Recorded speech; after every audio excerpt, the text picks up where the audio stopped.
Hello everyone. A few months ago I did a review of Coffin Comics' Hell Witch series, which I highly recommend by the way. If you want to watch that video, I'll include a link in the description. Now it's time to review their flagship series, Lady Death. I'm going to keep this as spoiler-free as possible. The series starts with Lady Death waking up from an enchanted sleep. Of course, she promptly goes on a revenge spree, hunting down the ones that put the spell on her. Meanwhile, on Earth, a supernatural threat has appeared and only she is strong enough to defeat it.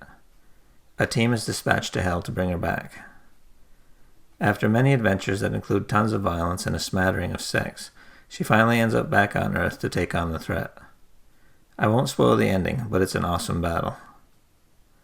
That covers the first 10-book arc of the series, which is as far as I've read.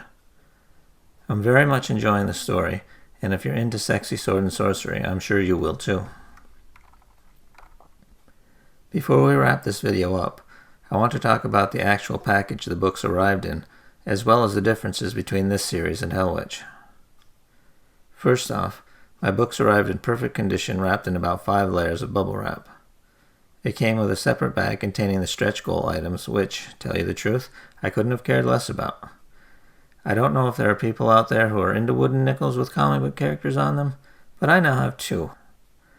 Leaving aside my disinterest in the stretch goals, Coffin Comics did an amazing job getting my books to me in perfect shape, so kudos to them.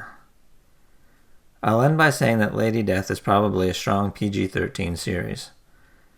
Despite the sexy vibe, all the bits that would upset YouTube if I showed them are hidden, either by strategically placed hair or a skimpy bikini. Hell Witch, on the other hand, made it quite difficult to find pages I could safely share with you guys. It's a solid R rating that shows lots of naughty bits and has plenty of violence and swearing. That said, I loved and would recommend both series. I'll end with a reminder that if you like action-packed fantasy, you can find plenty to read on my website, jamesewisher.com. Don't forget to like, comment, and subscribe. Thanks for listening, and until next time, goodbye.